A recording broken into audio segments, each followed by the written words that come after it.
Thanks, Tom. So, it was pretty amazing that everybody wore these Hawaiian shirts.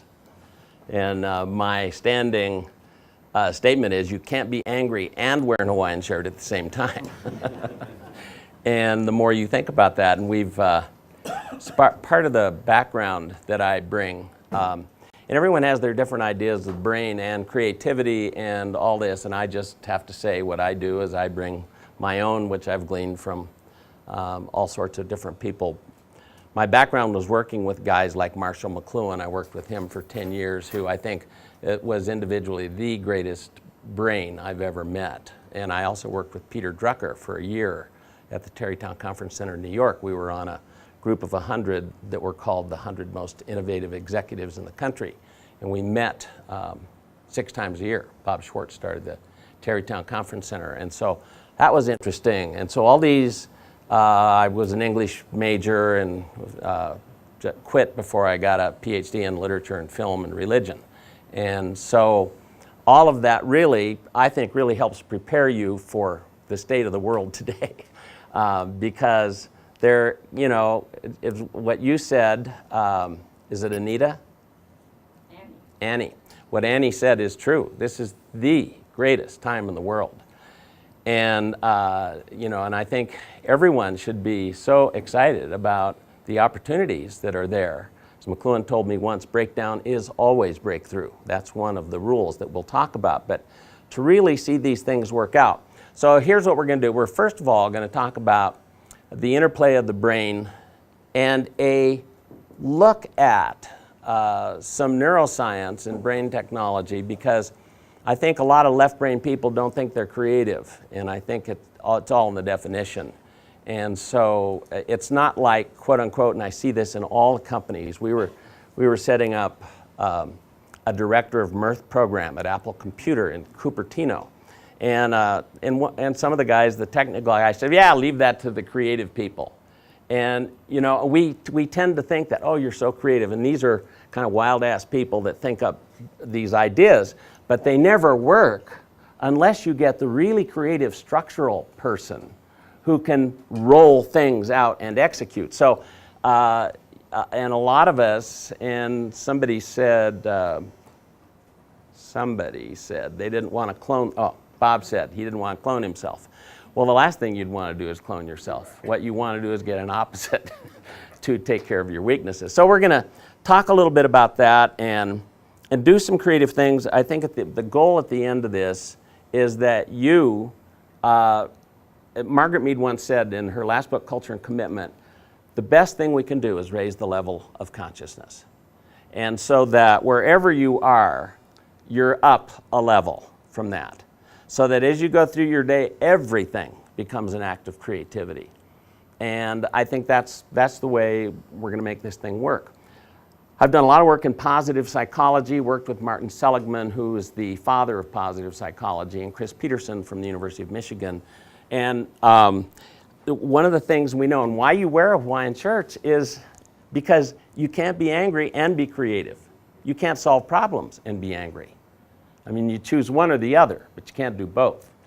And so you wear a Hawaiian shirt, you set a little bit of an environment, and all of a sudden, you know, people are invited. It's the freedom of the environment that leads you to be more creative, which is why most big companies who go up to Vail put on their polo shirts and say, yeah, at about the 10th part of their new mission statement, they say, be creative and have fun too. You know, then they go back and beat the shit out of their employees. You know, it just doesn't make sense to me. So we're going to start with a couple of different things.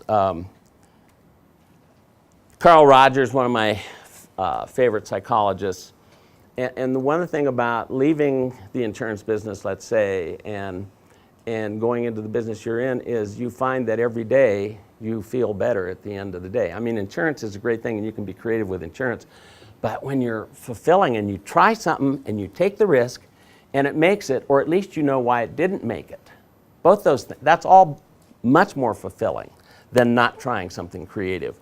So having gone and taught on the faculty at Regis University and having gone to Regis High School, you had to learn Latin and Greek. So I always like to look at the derivation of words. So innovare, to be innovative, it's more like gradual improvement, consistent gradual improvement. I think of innovations as you create a product, and then next time you add this to it, and then you find out what isn't going right and you add more to it. It's Kaizen, consistent improvement. But you also put that with creative. And it's funny, when you go to corporate cultures, they'll invite you to speak if you're talking about innovation, but not if you're talking about creativity. It's the craziest thing. There's so many words you can't use with certain corporations, that you just in your prospect, your presentation, you got to stay away from certain words. And then you get to a certain point where you say, I have to deselect as well as select. In other words, I don't want just anyone hiring me. I want people who kind of go this way because I'll just get in their way.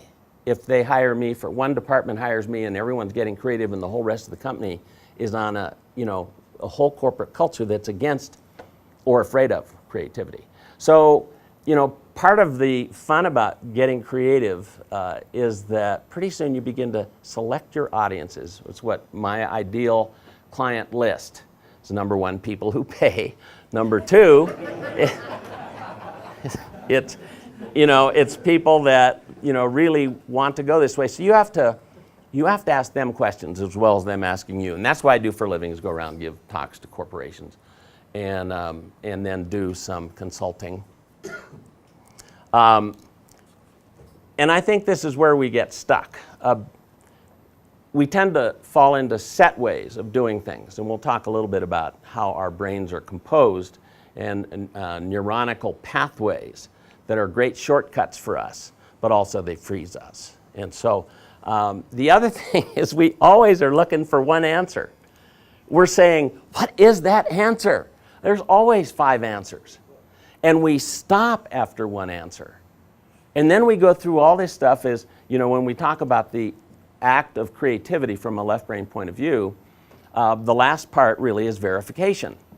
But why verify one idea and find out it doesn't work and have to start all over again when you can get through this creative process and have 5 ideas to verify that are solutions to the same thing? And we're a one, what's the right answer, Johnny? We have that all the time. And I have a cartoon I couldn't find for this. One of the creative acts, by the way, is from a structural point of view, is finding out where you can get creative stuff instantly. Well, thecartoonbank.com. You can buy any cartoon on the Cartoon Bank for your presentations, your proposals, for $19. And then it's yours. And so you go to the Cartoon Banks, there's 500 cartoons on business. And so you can go in and find just the right cartoon, usually one that makes fun of the very thing you're trying to do, and it just opens everybody up. You'll see I use cartoons here. In the book that each of you got, in anticipation, most of you would wear Hawaiian shirts, I have 24 cartoons, and it was probably the first business book to make use of cartoons. This came out, and Random House published this originally in 1999.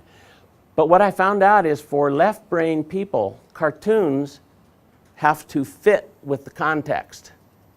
A right brain person, a cartoon, a joke, anytime, anywhere is fine. With a left brain person, it's, well, now wait a minute. That doesn't make sense to me. Why put that cartoon when they're talking about this? So my son, who helped me write this book, very right brain, but also has a really good part of his left brain. We figured that out. He figured that out. So we had 100 cartoons to choose from, chose 24, cost me 10 grand at the time. Because Random House said, we're not going to do that. We don't think it'll help the book sell. I still get most people calling up and saying, I read the first 3 chapters and then I did the cartoons. So it was very interesting. So we're going to try a little brain aerobics here to get everyone going. So what I want us to do is this is like breaking the code in World War II. I'm going to give you one, and then let's see if in 3 minutes, yelling out which any one of these you get, yelling out half of it, maybe someone can finish it. T equals LS state. Texas equals Lone Star State. Now you've got it. So let's see how fast we can get the rest. We got to get it within 3 minutes. Go. Second was New York Exchange. No, but you're thinking monetarily, that's for sure. It's more a celebrative. Okay, say it out loud. New Year's New Year's Eve, so that's the it. Christmas plus 6 days. Good. Okay, see, now we're working. Now the team's going. Christmas plus 6 days equals New Year's Eve.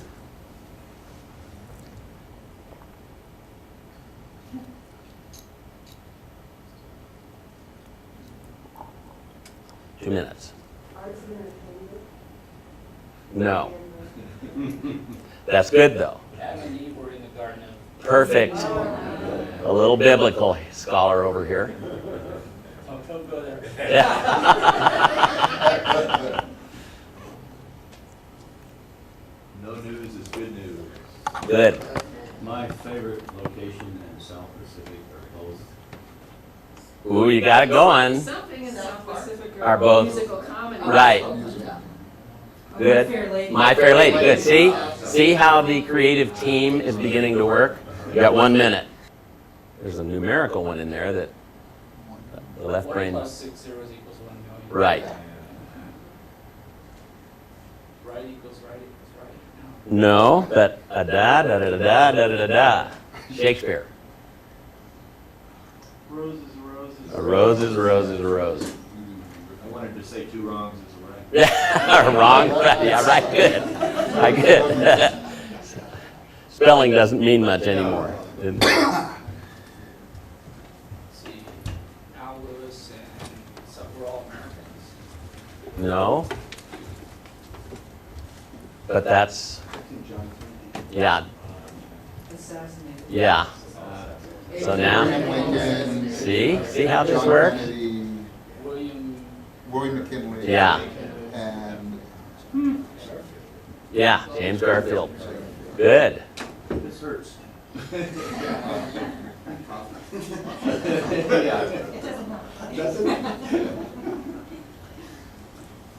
Okay, that's pretty good.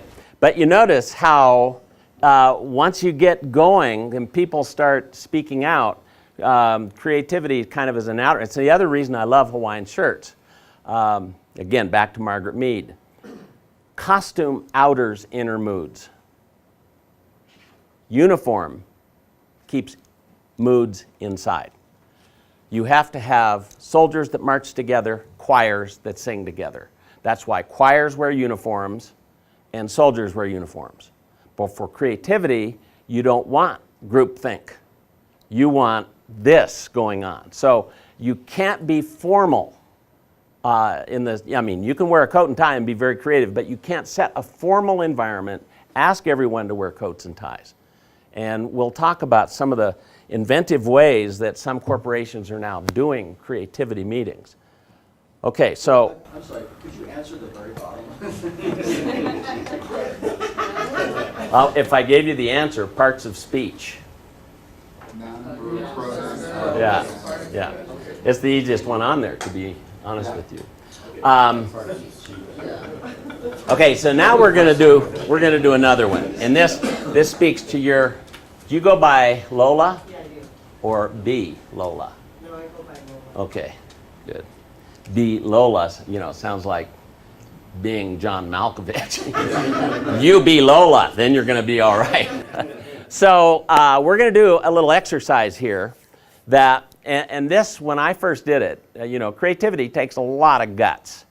And I think sometimes we don't know how we are so encumbered by fear of looking stupid that we never even get to the point where we ask ourselves the question, do I dare to look stupid? Do you see what I mean? We have so put ourselves in this cocoon of respectability that we can't even be afraid of asking ourselves the question, am I afraid to be afraid? And so that's why in this environment, this is, when I have suited people, they don't get the brain styles, they don't get the thing we just finished, because nobody wants to make a mistake. No one will start a sentence, no one will say, Christmas Eve or whatever. I want to be the John Wayne man, the manly man that comes up with the total answer, is perfect, and people will say, he doesn't say much, but when he does, it's right. Why? Because all of us idiots got the whole thing going. And see, that's I admire, he's 6'3", wears his steely glasses in his Armani suit, and he doesn't say much, but when he does, he's the most interesting person in the world. I love that ad, by the way. So that's why we got that. Now we're going to do, because the whole idea is how do we get ourselves creative every day? My goal at the end of this is you feel I am going to be more creative in my adventures, whatever it is that I'm doing. So we're going to do a thing on humor, and this is where I started with Lola, because she's talked about your humor stuff. And I have studied humor. My master's thesis was humor in the shorter works of Mark Twain. And so I ended up then going to the biochemistry of humor. What drugs are going out through our system when we laugh? You don't have to be having fun to laugh. But if you laugh, you have fun. Do you get that? So we're going to force laughter, and I want you to see the scientific underpinnings of laughter first. This is a guy named Matan Katarian. He's an MD from India. He started the Laughing Clubs of India, where now 1,100 clubs meet 2-3 times a week. So instead of calling up your friend and say, I'm going to go biking, you call up your friend and say, let's meet where we got a laughter club going at City Park. People get there, they all laugh their ass off, and then they go to work. It's the most amazing thing. So he gets the idea that we should do this with kids. And so he takes it to the school system in Bombay. And the teachers, of course, the first thing they say, because teachers are taught not to, do something different, the first thing they say is, if we start them laughing in the morning, we'll never be able to control them. Well, I'm going to show you what he does with kids, and then we're going to do a laugh yourself into real laughter. And it's what I call ritual. It's like if you watch, I'm interested in the Colorado Rockies right now because they're a very positive team even when they lose. If you notice what Seligman calls their positive explanatory style, that is your ability to explain a defeat in positive terms, not unrealistic terms. Yeah, we lost, but here's why we lost, and we got that tomorrow. We got it made. That's when you hear a victory and a positive team.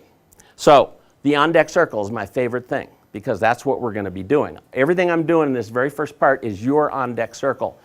That is, T.S. Eliot in the Four Quartet says, I prepare a face to meet the faces I will meet. The on-deck circle says, I will pick up my bat, swing it. I'm closer to the pitcher now. I'm watching how he comes off the mound. I'm watching everything about him.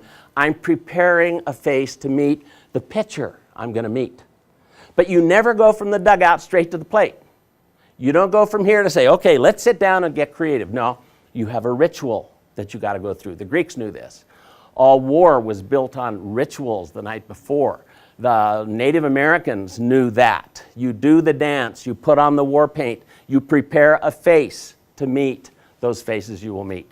So the ritual for getting creative is very important. This will be our ritual. So, want to watch a short film with this guy. And where's the arrow? There we are. I spoke to certain principals of the schools. I said, look, after the morning prayer, why don't you start 5 minutes of laughter and then they should go to... People had some reservation that if you start laughter in the morning, then it will have a nuisance value. They keep on giggling and chuckling throughout the day and create some indiscipline in the school. But this was proved wrong. Silence, please! Silence! Silence, please! Silence! आप सब लोग जब भी हंसेंगे, whenever you laugh, you put your hands down. Okay? 1, 2, 3.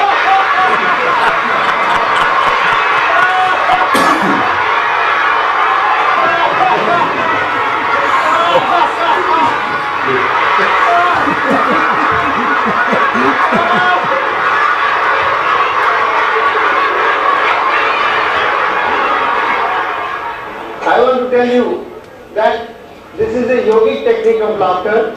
If you laugh for 5 minutes like this, it will help you in your studies because it will increase your memory and brain power. You can do an excellent work in your study. Also, if you laugh, it gives exercise to your lungs and you can do very well in sports. Listen to me carefully and we'll do one laughter, one by one, you will enjoy more. When you finish, when I whistle, all of you must stop. The first step for laughter is a deep breathing. Deep breathing is when you breathe, you take your hands out and stop for a little while and then come down. All of you, take a deep breath, start. That's it, beautiful, lovely. Now it's alright, now you can listen to me, I can do a much better job, okay? Start, once more. If they understand the spirit of laughter, they can enjoy their life throughout because today's world is so competitive. Everybody is looking at money. Everybody is looking at dollars and some targets and everybody is talking of Mercedes and Rolls Royces. Life is not all that complicated. Life is so simple. Now we laugh without sound.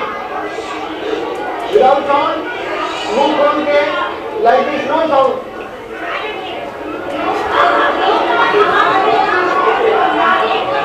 I was inspired to go to school when Dr. Kataria said anybody is welcome because the children are our future.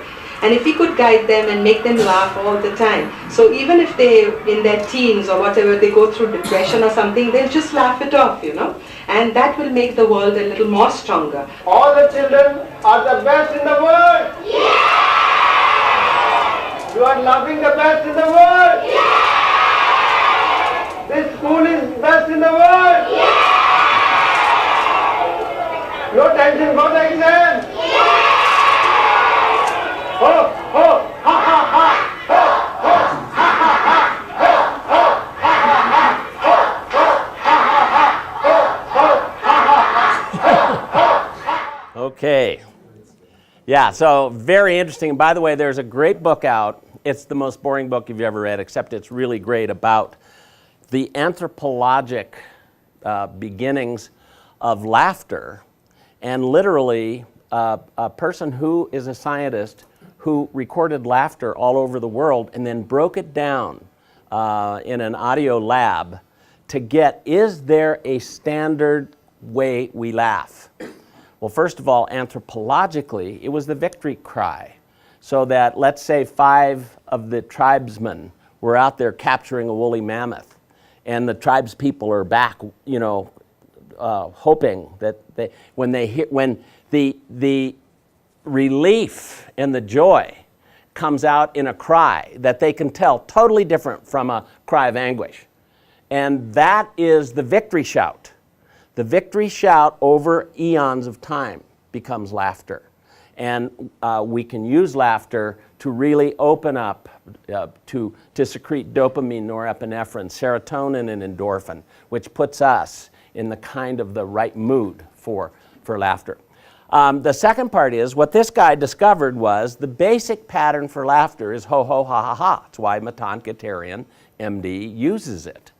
So, ho, ho, ha, ha, ha, or ho, ho, he, he, he. But you never hear someone go, ho, he, ho, he, ho, he, ho. I mean, right? So I took 100 physicians from Scripps Center for Integrative Medicine in California, La Jolla. We went, I was the present to them because they weren't laughing enough. Well, you face 100 physicians who never want to look foolish. I guarantee you, physicians do, and they wear it's costume uniform, the white coat or the green coat with the stethoscope. It says, "You're not messing with me." It also was what I wore to the College Inn when I wanted to get a date. Yeah, just call me Dr. Peter, nothing formal. So we're going to try something. Everyone on your feet. And here's the deal about this is part of our ritual.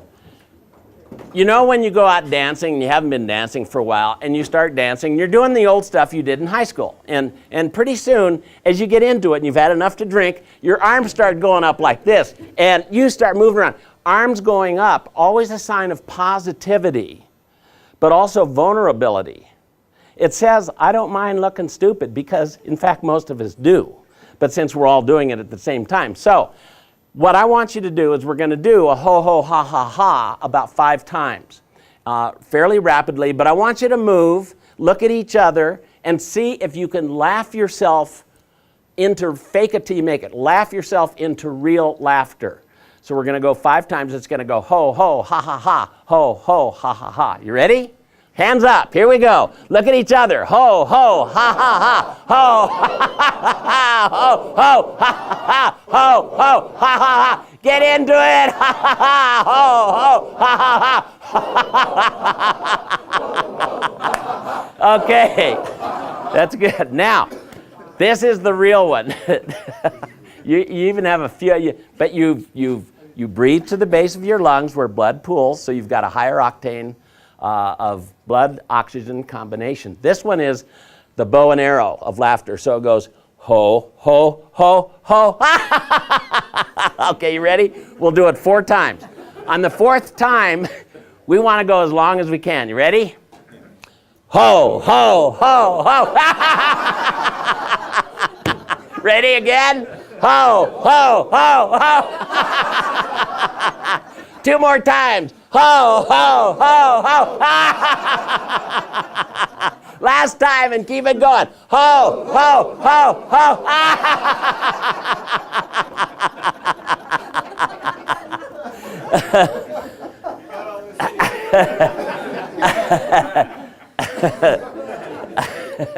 Okay. Yeah. Just to remind you, we are in the law school. Yeah. If lawyers could do this in the morning at their law firm, we'd have a lot more settlements, I guarantee. Okay. Now, sit down, and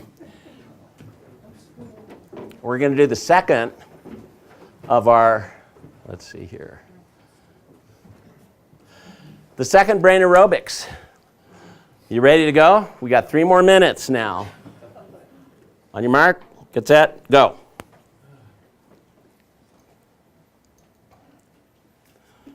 A bird in the hand equals 2 in the bush. Good. Number 3. 3 pairs equals 6. 3 pairs equals 6. All the New England states. Yeah, equal New England. 8 days minus 24 hours. Great. 8 days minus 24 hours. 3 pair equals 6. 3 pair equals 6. Sunday, Monday, Tuesday, Wednesday. Okay. Days of the week? No. I mean, that could be. There's more than one right answer. The toughest one is number 3. That's a bird. Yeah. Somebody did that. Okay.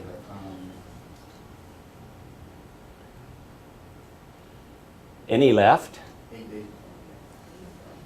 Yeah. 3 pairs equals 6. Yeah, got that. I think the final 3.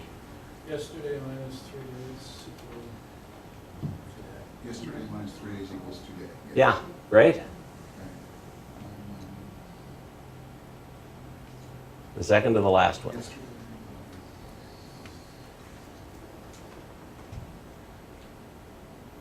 Yesterday minus equals week. No, it'd be, Equals a week. Equals, A week. no, but it has to do with seasons. Winter. Winter. Oh, yeah. Summer. Year minus spring, summer, autumn. Okay, great. Now, you did that in 48 seconds. And no, see, there's the left brain coming in. Wait a minute, it's really not over. We've got 2 to go. When it's, I say it's over, it's over. No. But did you, yeah. Army plus Navy plus Air Force. Oh, I thought we got that. Okay. Oh, we did? Equal, no, I don't think we did, but it's armed forces. Good. Yeah, all right. Okay. Let's see. Coast Guard. Yeah. Marine Corps. Army, Navy, Air Force, Marine Corps, Coast Guard. Friday. Days of the week. What's 4 I think we got them. 4 jokers plus 4 queens. Principals. Oh, yeah. So I learned a lot about your brain sets already, because the right brainers would have said, yeah, I get the idea. Once you laugh, you can do these things 5 times as fast. It's because another exercise for starting creativity, so what we want to do is cross the hemispheres. So any exercise that crosses one side of the body against the other, but one of the new ones now is your thumb behind your ear, and you stand up, you take a breath, and as you go down, you push the breath out. You do this 10 times. And so it's a physical exercise because creativity is as physiological as it is mental and emotional. So remember those exercises, because again, so people that say, I'm stuck sitting at an empty page, or I can't come up with an idea, do a few exercises, laugh a little bit, go to a funny movie if you can find one. And so it crosses the hemispheres. When you do this, the physiology of moving and breathing plus pulling your two hemispheres together. And you know, when you play around with your ears, you all of a sudden feel they're pretty sensitive things. And you get a new, different kind of a touch and feel. And so it crosses the two hemispheres of the brain. And as I said, anything, that's why even playing a lot of sports changes hemispheres. So right side of the brain, left side of the body, left side of the brain, right side of the body. And here's why it's hard. These are slides of neuronical pathways, and you see at birth, it's the genetic footprint, and 50% of how we think and feel is genetics, at least. And Seligman and all the psychologists now, are very much in agreement with this. The rest comes from nurture. So the nurture helps you express your genetic footprints in different ways. And they really came to that conclusion with the monozygotic twin study, and we'll talk about that. 3 months, notice how much the kid's learning and building the genetic pathways. There he is at 15 months, or she, I don't know who it is. And you're starting to see little black parts. That's where they're doing a thing repeatedly, because it's easy now. Once I learn to do something habitually, I cut the time down. Then it's 6 years. Yeah, I mean, huge numbers of neurons, and then dark spaces. Now, at midlife, we've begun to prune away the neurons we haven't used. So we see more space, but more dark space. And the dark space is you expressing yourself habitually. And it's very difficult to change. And that's why the research suggests, though the brain is plastic, I'm going to read Joseph Ledoux's The Emotional Brain. One of my favorites was Mozart and the Fighter Pilots, written by an MD, PhD in neuroscience. It's a brilliant book on this. Somebody mentioned Pink. He's another interesting writer. My favorite book in music is Daniel Levitin's This Is Your Brain on Music. And what he does is remind us. Here's a rock and roll guy. He played rock and roll. Then he became so interested in how the producers were producing his stuff that the producers began to say to him, you got really a great ear for this. He became a producer. He produced guys like Stevie Wonder. I mean, this guy was top flight, LA. But he goes to a talk by a neuroscientist at Stanford, and he is so enamored that he goes off and gets his PhD in neuroscience. And so at age 30, he's working with the two guys that started the genetic breakdown. Wagner and who was the other guy? Roger. No. Funk and Wagnall. I don't know. Anyway, and here he is. And so he says, I decided to wed my two favorite things, like a lot of you are trying to do, in neuroscience and music. So he has a lab set up in the East somewhere where that's what he is doing. And he is able to predict why we like certain songs more than others. And it usually has to do with the music that we love the most came in our high school and college years, from about age 12 to about age 20, 22. And that's because our brain was in its final closing, and we were going through a lot of emotional stuff. So music imprints emotionally. That's why Joseph Ledoux wrote The Emotional Brain. We are not thinkers who are emotional. We are emotional people who think. emotions are the key. And so in creativity, emotions are the key. But this is just to say to you, all of us, let's say most of us are at least approaching midlife, then there are certain ways we do things. To get creative, my feeling is you go with your strengths. If you're an analytical brain, it's how do I get more creative analytically? And how do I team up with someone who happens to be a conceptual or a social creative type? So it's these teams, and you just saw it work here, that sometimes I just lost my assistant who was very left brain. And so together, you know, we got stuff done, we got stuff out, but it takes me 5 hours to do what she could do in 15 minutes, literally. It's just because she thinks that way. I don't. I have to get out of this and get out of my habitual way of thinking and go over here and think about how many pages, in order to print double-sided, how do you take the paper out and do you turn it this way or this way? And is it, you know, it takes me 20 minutes to think about that. And she'd be talking over here and boom, boom, done, over. You know what I mean? Where's the sixth phase, the brain dead? No. Yeah, right. So what was David's book again? David Levinson's book again? The name of it? This is Your Brain on Music. Beautiful. It is an incredible book.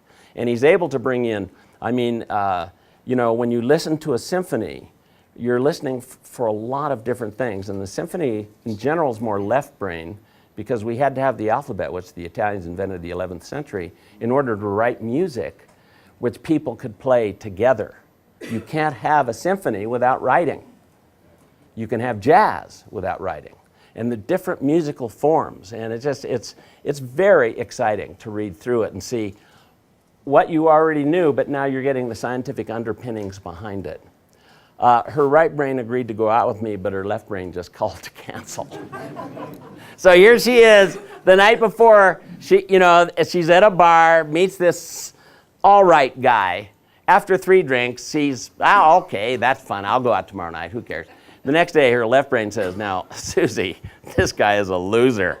And of course, left brain's always called to cancel. Right brain's just, blow it off. So I'm putting too much on that, so stuff you already know, but I want to bring it to your attention because we don't think about it when we think about creativity. So the left hemisphere, which most call the dominant hemisphere, operates the right side of the body. Even it goes to the ways the eyes perceive things upside down, back to the back, turn it around, and then the left eye goes back here and comes out to the right side of the body. Half of the left eye goes to the right side of the body, half of the left eye goes to the left side of the. It's just incredible when you get into this. And the logical, verbal, linear, very sequential, like a true left-brainer here wanted to solve the problems one at a time, with number 1 being number 1, number 2 being number 2. A right-brainer has looked at the big picture and picks out the one they like. I think I can solve the 4th one. Out of context doesn't make any difference to them.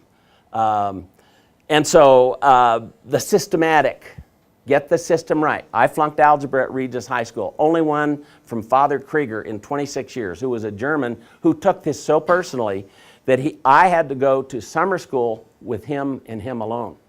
My problem was I could get a lot of answers. I just couldn't do all the steps. And a conceptual brain. And his thing is, if you can't do all the steps, I don't care if you get the right answer. And so, and that's a very good way to teach certain kinds of brains. So the other side is kind of what you call the Robin Williams side of the brain. Intuitive, emotional, well, nonverbal is not necessarily the case for Robin Williams. Big picture, conceptual. Their brain leaves the room once the big picture is established. It's very difficult. And I was doing some work with IBM, and we took this brain stuff that we do called emergenetics. Has anyone here heard of it? You've done it, Paul. And you take a test on the web. It's a 20-minute test. Gail Browning's a neuroscientist, a PhD, postdoctorate stuff at Harvard. It's got a lot of science behind it, but it's very simple in its outcomes. We're going to be using that model. I'm not going to argue models, is Myers-Briggs better? Well, Myers-Briggs is based on Carl Jung, and my feeling is this is more cutting edge and certainly neuroscience based, as opposed to neuroscience wasn't much around when Carl Jung was doing his great stuff. So you're thinking already, where do I fall more? Now, how many would say, not that this is the only way they think, but their dominant thinking style is left hemisphere? So 1, 2, 3, 4, 5, 6, 7. How many would say their dominant style is right hemisphere? Okay, so the rest. Okay, so it's a little right brain oriented, but that's not the total answer. And by the way, the corpus callosum, and this is all Roger Sperry's work. In 1981, he won the Nobel Prize for taking a split brain separated, cutting the corpus callosum totally, and then interviewing and doing the research on the results. It was the first time in history that I could talk to somebody who had a left brain that was totally separated from his right brain, so that we could literally say, here's what the right brain thinks about and how it thinks about, here's what the left brain thinks about and how it thinks about. And there's a lot more that goes to this, because when you put them back together, it's like computer backup systems. And one will take the place of the other if you lose part. But this was the start. In females, the corpus callosum is 23% larger than in males. So what does that mean automatically? That explains a lot. No, I'm just kidding. Multitasking, absolutely. There's no such thing as multitasking. That word is verboten. It's serial, rapid serial tasking. Okay. No multitasking. All right. Serial tasking. Rapid. Very quick. And of course, as managers, they're much more holistic. And I have found that out, with Microsoft, Apple, IBM, all the companies I work with. Do you have a question? Yeah, I do. When you just skimmed by something really quick, and it was when you lose a part or whatever, let's say an injury. Do you believe that if a person started using if they were a right hemisphere, and they started having to use the right side of their body, do you think that that they could become more left brain? I think everyone can become a little more left brain, and everyone can become, the brain is plastic, but there are certain things that you can't do. And I'm not a neuroscientist. I'm a reporter, by the way. I want to let everyone know that. I'm not making any claims to be the brilliant neuroscientist. But yeah, and we've seen it. We've seen it in actual, when Daniel Goleman and the Dalai Lama were working at the University of Minnesota, he wrote a book called Destructive Emotions, which was the worst title, because it's a brilliant book. And so what they wanted to show was that the people, they wanted to do an fMRI, functional magnetic resonation, on someone who could think in angry terms, in compassionate terms, and do it fairly quickly. So they got the best meditators in the world. So the Dalai Lama pulled people who had been meditating for 20, 30, 40 years. And to go into MRI, like Stephen Wright said, I did an MRI the other day to see if I was a hypochondriac. No, what is it when you can't take close places?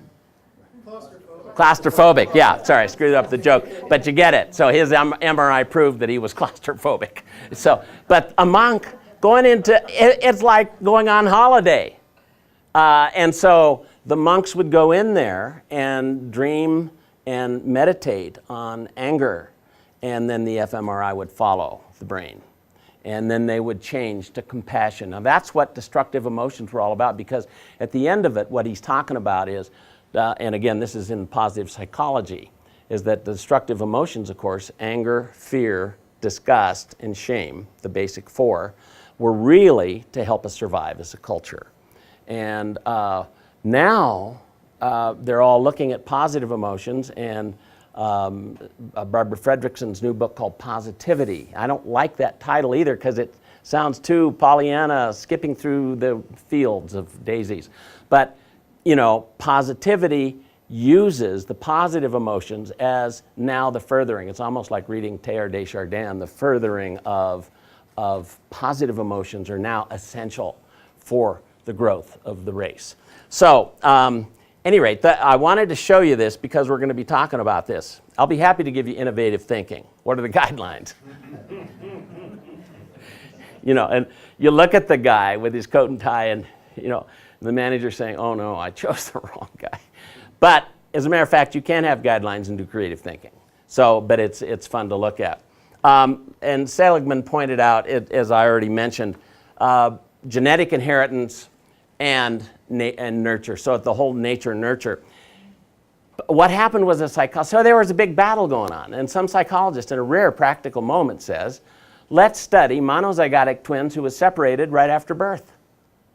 Then we'll be able to say, at least we can rule out that nurture rules. Because if you were separated at birth and went to live with your uncle in Minnesota while the other guy was in California, then at age 30, when they saw each other for the first time, was the case with what they call the twin Jims study, you'll be totally different. Well, what they found out was both Jims were 6 feet tall. They both drank Miller Lite. They crushed the can at the end of the drinking. They both married Betty's, got divorced, married Linda's. Both. They didn't know it, but they vacationed 30 miles apart from each other in South Florida. They both had dogs named Toy. They both named their kids James Allen because they liked the sound of the name. Hundreds of these tests came back. So now we knew for sure that it's a combination of nature-nurture, so the genetic footprint plus. And no one knows more than that. Here's the geneticist. Of course I love you. I'm programmed to love you. I'm a damn lovebird. And the great art of a cartoon, you know. I use cartoons in presentations and proposals. And one of the things I'm looking for is I don't want to be a left brain the whole time, even if I make money on a 6-month proposal. If I'm fighting the whole time, not doing what I'm good at to help them toward where they want to be. So in some ways, people will say, yeah, you know, I don't think my boss is going to take this with all these cartoons. And I don't use a lot, and I use them very specifically. But at the end of it all, they know who they're getting. I want me to be in that proposal. And so many of us think, how do I get past me? Let's do the proposal the way they want it. No, I want it to do so it's mutually beneficial. I think, to me, that's very important. Now, Paul MacLean at the National Institutes of Health did a study on the development of the brain. What he called then the Triune Brain. The reptilian brain is self-preservation. It's what ran the woolly mammoths and the dinosaurs. And all it thought about was basic self-preservation. It really didn't have a very big emotional set at all. And over eons develops the limbic system, which is the Latin word for border. Limbus is border. So the limbic system borders the reptilian brain. And together they give you, when I do sales courses, this is the brain you sell to. This is the brain you explain with. But too many times we're thinking, oh, this is we got to get our, we're selling to Boeing, and all they want is but so networking goes. We forget that these still play a role. I buy a Mercedes, I drive it home. My wife said, I'm not married by the way, but my theoretical wife says, how could you do this? We barely can afford the rent. And of course, my left brain, the executive brain, the neocortex says, it's because it's the safest car in the world, and I'm thinking of you and the children. No, what are you thinking of is driving to work and your snappy Mercedes, and people say, Harold must be doing pretty well, that kind of a thing. So, so complex thinking, language, et cetera, this has to be involved in, and so when I talk to people, after a period of time, I can get where they're coming from, and then I gear my presentations to more the side of the brain, but I never leave the left, this right brain. Well, it's not even right brain. It's the middle part of the brain, the limbic system. It's the hormones. It's again a great book, Joseph Ledoux, The Emotional Brain, And it can and should at times hijack the neocortex. Because if you're driving down the street and something runs in front of you, it's the emotional brain that helps you slam the brakes. You can't think your way fast enough into an action. The emotional brain takes over. It hijacks. And now you can do it both ways. You can think yourself into an emotional state. That's what stress is all about. But so when you look at the psychology of neuroscience, and one of my favorite books is by Robert Wright. It's called Non-Zero. He is a brilliant neurobiologist, really. And if you want to read more about this. So what Gail Browning did, along with Ned Herman before her, anybody do the Ned Herman brain dominance inventory? She worked with Ned. He was hired by Reginald Jones, who preceded Jack Welch as GE's CEO. And Reginald Jones says, I want GE to be more creative, therefore we need to have more creativity. Therefore, I want you, Ned Herman, to take over the teaching of our executives and make them more creative. Eventually, out came this 4-quadrant metaphor of the brain. And it's using Roger Sperry, it's using nature nurture, it's using brain science to come up with 4 fairly simple ways that are useful to think about. Now, this is not a road map. This is a compass. It's a kind of a guide. It's directional. And so you're not put in a box, because you can use all 4 parts of the brain in the way you think. As a matter of fact, 2% of the population, we've done 400,000 of these to corporations throughout the world. Our biggest group is in Southeast Asia now, who love this stuff. But I use it for teamwork with executives and boards of directors who don't know how to work together. And they're all, they've made it, so they're all pretty arrogant about what they have to bring to the table. And so what can you use that has some science behind it that helps break them down? So the left side of the brain is divided into, and Gail has a book called Emergenetics, by the way. This is what this test is called. Did you take it? You didn't. You did. And what did you end up being? Blue, green. Yeah. So analytical and structural, and what we call the abstract neocortex part of the brain is that top part, the yellow and the blue, both right brain and left brain. Einstein, more yellow than blue, but both. He wasn't as good at math as he was at the more conceptual physics kinds of stuff. And the bottom part, the concrete part, would be the structural. I know how to get things done. I work with an agenda. Give me the guidelines and let me go. One of my assistants when I had a company in California was the woman who ran America's Cup when Ted Turner and all those guys were in. So she had to organize everything for these billionaires, including the equipment on the boats. Can you believe what that was? And she loved it. She loved details like I love big ideas. And so that's what a structural, and the social part of the brain is, I get things done through people. The first thing I think about, like I got in here this morning, the first thing I thought about was air conditioning. Second thing is, how light is this? This is not a creative room. This is a room thought up by a left brain person. Well, nice, and these are nice, these nice little rows, but you can't move them. You can't really do creative stuff. And when you see some of Google's new offices, their new office in Sweden, you can't get from the second floor to the first floor without going down a fire pole. Because they never want you to get out of the creative mode. Any rate, the conceptual is the big idea. It's the innovative. And it's every part of the brain has its own creativity. The analytical is the does this make sense part of the brain.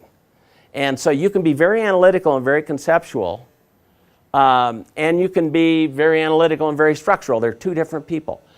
We had one person, structural social person, who tested out that way. And she went back. Sharp Healthcare, which is the 4th largest system in the country, it's in San Diego. We've taken 400 people through this in one whole department of Sharp Healthcare. They run all the physicians. There's 14,000 physicians that are associated with Sharp. And these 400 people have to get, so they all went through it, and they all have their emergency profiles on their door. So when you go to the door before you go in, you know how these people think. And this one woman put hers up, which is high structural, high social. And under the social, she said, I love you. But under the structural, she said, but make an appointment. You begin to learn things about people. So when I hire, aside from other things, I always use this because I know I need a left brain with some social. The social is, I'll forgive Peter for all the bullshit stuff that he does instead of getting down to work or whatever. You know what I'm saying? So you think about that. Now, if I were to ask you, where would you put yourself? Well, I just have a quick question. I have a quick answer. Do all these principles apply to both men and women? And because we're different, and so, I mean, I understand this is left brain, right brain, but how does the different sexes fit into this? Okay, does this apply to both men and males and females? Yes, although our testing is done females against females, males against males because of the corpus callosum. Okay. So, and you can find females that are much more left brain than males, although males tend to do more structural analytical thinking, more analytical conceptual thinking, according to the research we have from our 400,000, which is a good database to research from. We used to think social conceptual, big idea, how a joke, slap on the back. No, not anymore. I think it's more social structural. But if you're in technology, then you've got to take into consideration, you've got to be smart enough to answer questions. Now, I think the brightest of them, and when I work with guys like Deloitte Consulting was my longest term client, and I worked with 35 of their offices around the world. They got to the point where instead of trying to teach the conceptual big thinker who can answer the problems for your company, instead of trying to teach him the analytical or the structural skills of, well, if I put SAP in my company, explain how that works. No, they'd send the engineer with him. And so he could do the people, the right brain orientation stuff, and if they practiced well, then they had the technical answers and the other side of it. So I think it's so much more teaming up. We can't do it without a team. And it's the type of team we have that's really key. Because we tend to choose people like ourselves. Board of directors are the worst. They all choose people just like themselves, and that's why General Motors, went its way. Nobody was saying, the emperor wears no clothes. Other things. Okay, let's take a break. I try to break every hour. So let's take a 10-minute